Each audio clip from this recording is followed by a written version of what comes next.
guns don't kill people. And here's my proof. You know, I think it's absolutely crazy whenever you hear a politician talking about guns being dangerous and this and that. Do you know what the one thing that 20 different 9mm handguns have in common? Bullets. Guns aren't dangerous. You don't ever hear about people getting killed in the masses, all right, just with guns. Bullets, though, man, they are, you gotta watch out for that. They are definitely a lot more dangerous. Guns, though, guns are perfectly safe. You can juggle them. You can play catch with them. You know, you can actually use it as like hammer to... You haven't ever heard about somebody in Chicago getting killed with a 9mm handgun and they only use the gun. They just hit him with the plastic buttstock multiple times until they stopped moving. That would not be easy. Trying to kill someone with just a gun and no bullets, it'd be very confusing, but it just doesn't make a lot of sense. It's like how politicians are always saying stuff like, oh, Russia is such a bad country. Countries don't have feelings. There's no military that is run without a politician. The people in that country, as like most, okay, are kind of hostage to the president. Russia is not a bad country. Neither is Iraq or Iran or India. If you take the chain of politicians that make a country bad, okay, I could almost guarantee you it would probably be anywhere between 100 to 1,000, and that's it. No more. I mean, think about like the top 10 people in a dictator regime. Everybody knows about Vladimir over in Russia, right? Do you think his number 2 guy probably agrees with him? Probably.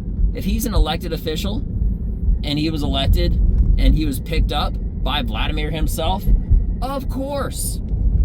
Of course he probably agrees with him. How far down the chain in any government do you really have to go before people start being like, you know, this guy Vladimir, he's absolutely crazy. I don't believe anything that he's saying at all. But they still want to collect a paycheck.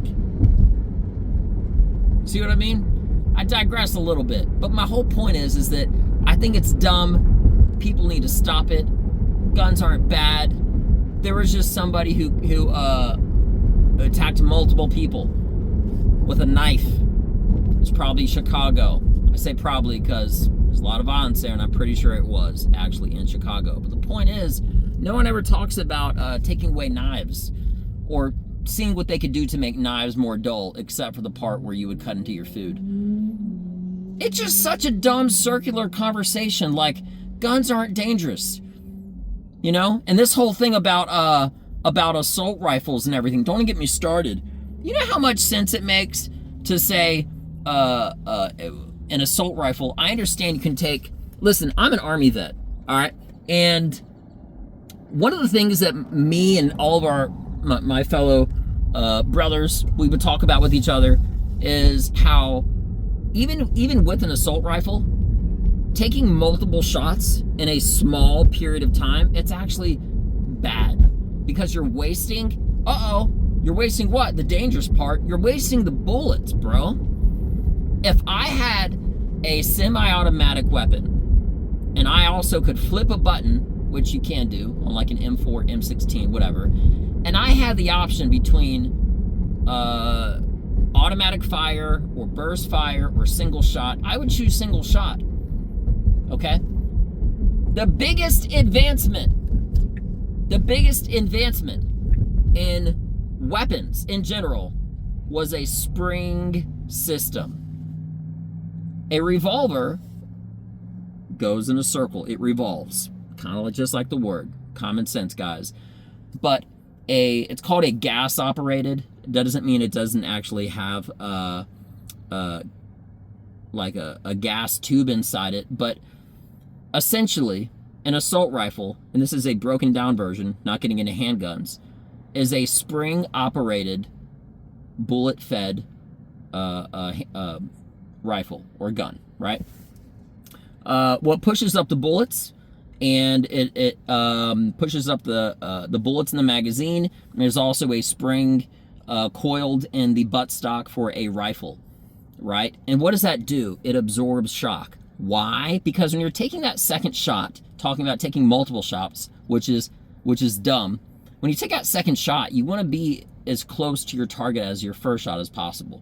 This is not a shooting lesson. This is just breaking down common sense, saying how I hate how politicians are always using red flag words like guns are bad, or countries are bad.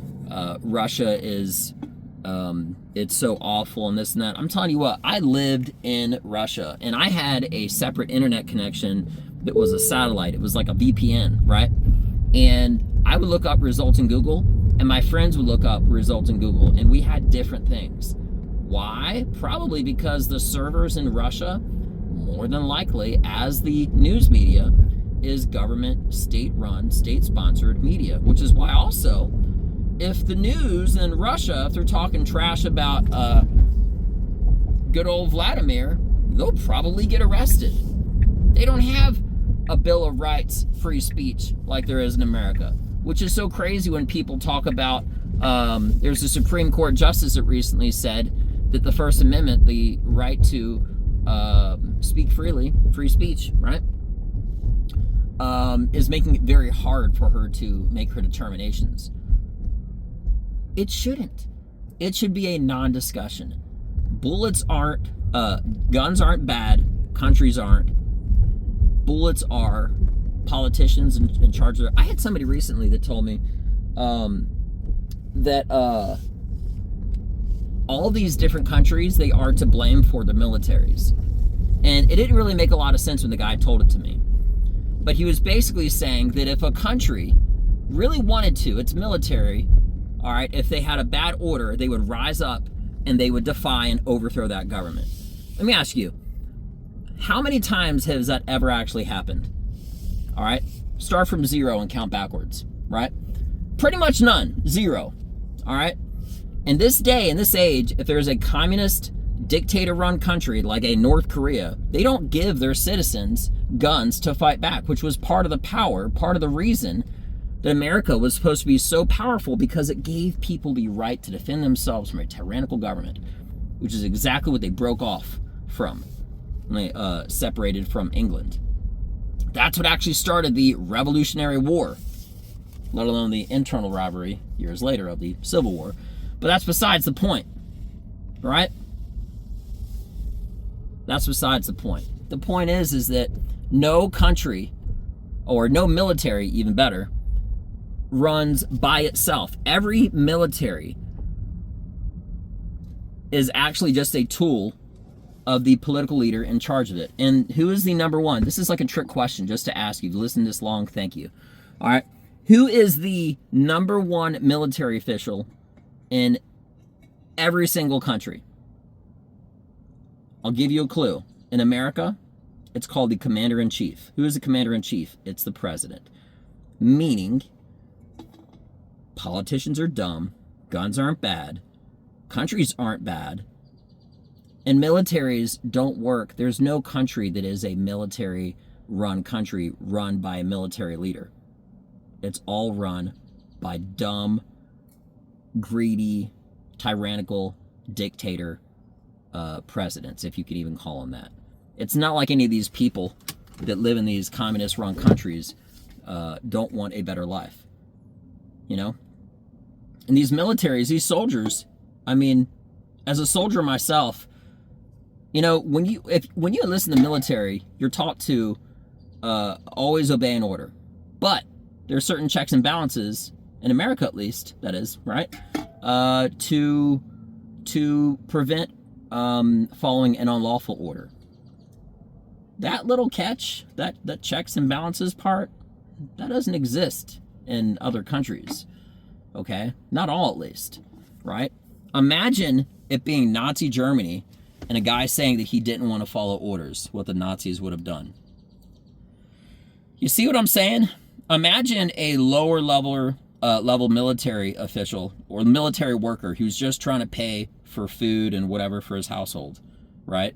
Joins the military, enlists in the military. Call it Russia. And they don't want to follow an order.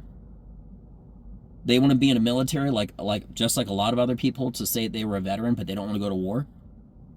Well, what if you're just doing it for a paycheck? You see what I mean? That's like saying police officers are bad. It's such a dumb talking point. Police officers are racist. Even the black ones? You see what I mean? I'm going to leave you on this. Not everything is what it seems, which is exactly why I titled this Guns Don't Kill. But unfortunately, when you put things out of context, it catches people's attention. And if it caught yours, that means that I'm right. And unfortunately, this world is spinning on an axis of dumb. And somebody with common sense needs to take charge and take lead of it. Because the world is going crazy. And the people that are in charge of all these militaries that are trying to take away guns, that are saying that guns are dangerous, there's never been a misfire when bullets were not a part of it. Take the bullets out. You can have the guns lying all around your house. I'm not saying it's safe, but don't have a loaded weapon in the house. Perfectly fine. Anyway, guys, you have a good rest of your day. I'm Benja Welldone. Check me out. Peace.